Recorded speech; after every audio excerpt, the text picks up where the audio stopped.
the deceased's journey to the sky. He that fleeth fleeth. He fleeth away from you, ye men. He is no longer on earth. He is in the sky. Thou his city God, his Catherine is at thy side. He rusheth at the sky as a heron, he hath kissed the skv as a hawk, he hath leapt skyward as a grasshopper.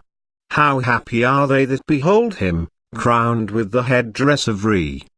His apron is upon him as that of Hathor, meaning one such as the goddess weaves for the sun god. And his plumage is as the plumage of a hawk. He ascendeth into the sky among his brethren, the gods. Thou hast thine heart, Osiris, thou hast thy feet, Osiris, thou hast thine arm, Osiris. He hath his own heart, he hath his own feet, he hath his own arm. A ramp to the sky is built for him, that he may go up to the sky thereon. He goeth up upon the smoke of the great exhalation.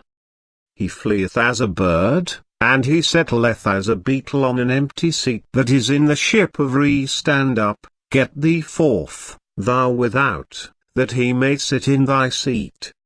He roweth in the sky in thy ship, O Re, and he cometh to land in thy ship, O Re.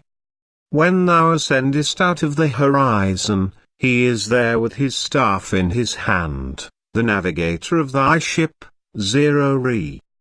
Thou mountest up to the sky and art far from the earth.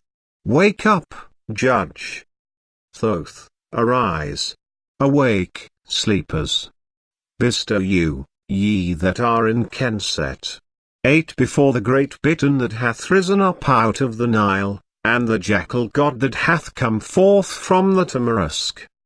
His mouth is purified, the double head of gods hath sensed him, pure is this tongue which is in his mouth.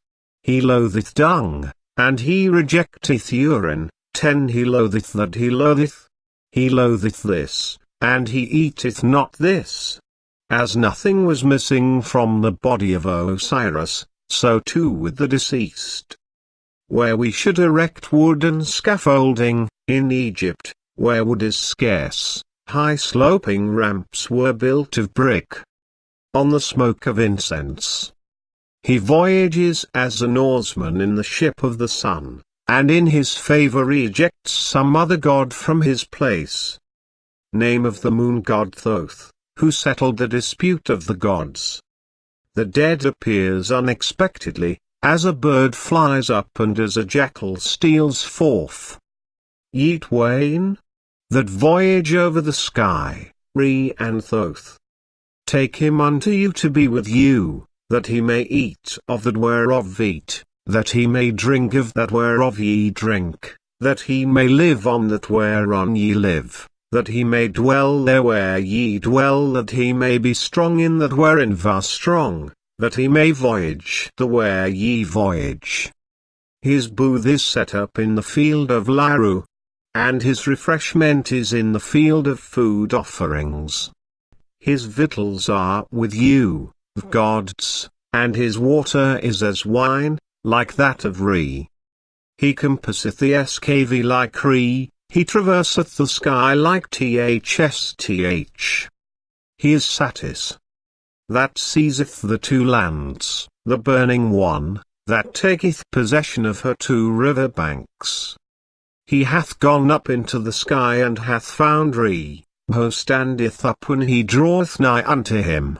He sitteth down beside him, for Re suffereth him not to seat himself on the ground, knowing that he the deceased is greater than he Re. He is more glorified than the glorified ones, more excellent than the excellent ones, more enduring than the enduring ones. His hall is a mistress of food offerings. He hath taken his stand with him in the northern part of the sky, and hath seized the two lands. Like a king. There is strife in heaven, we see a new thing, say they, the primordial gods.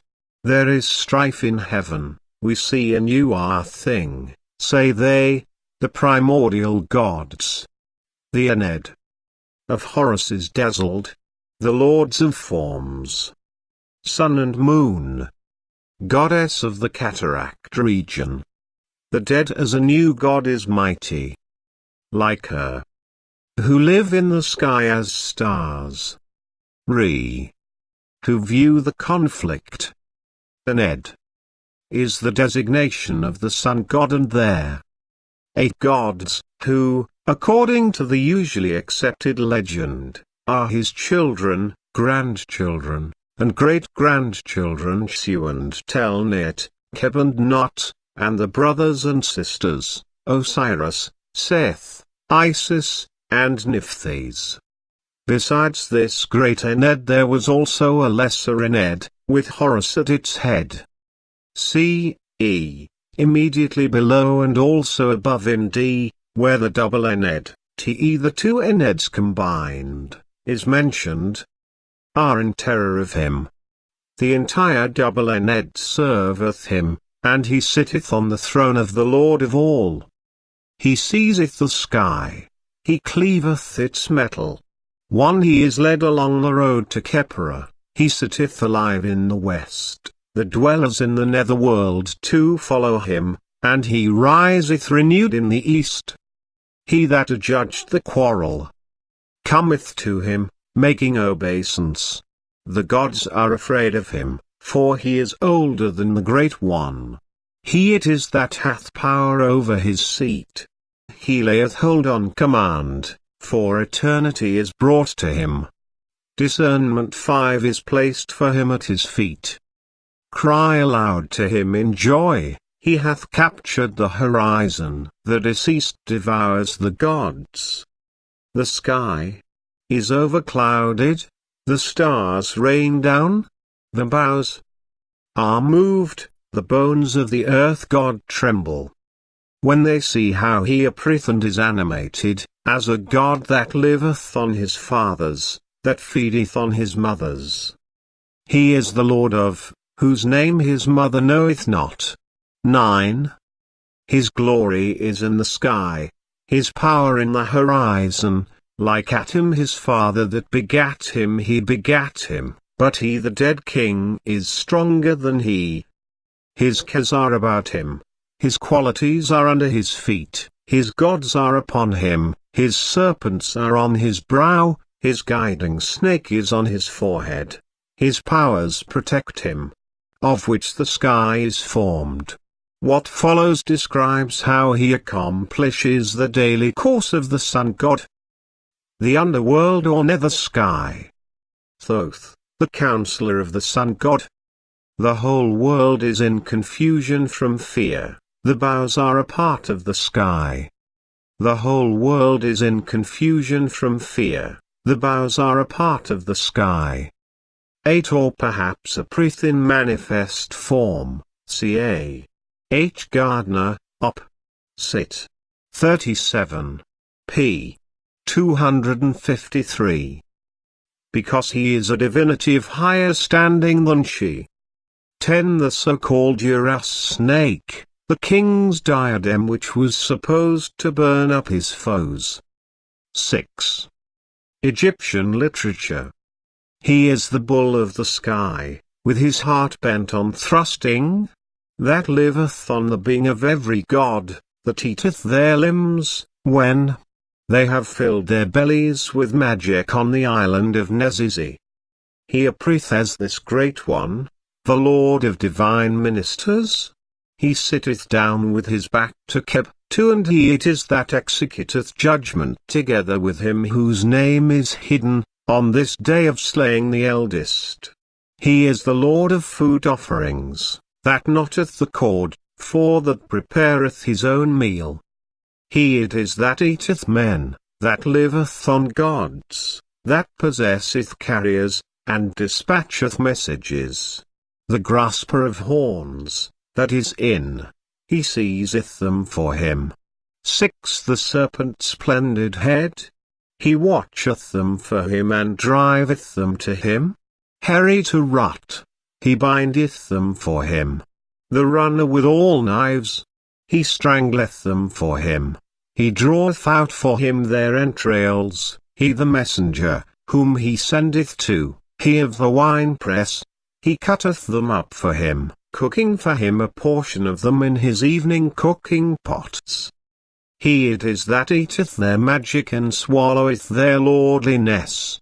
Their great ones are for his morning meal, their middle-sized ones for his evening meal, and their little ones for his night meal. Their old men and their old women are assigned for his fumigation.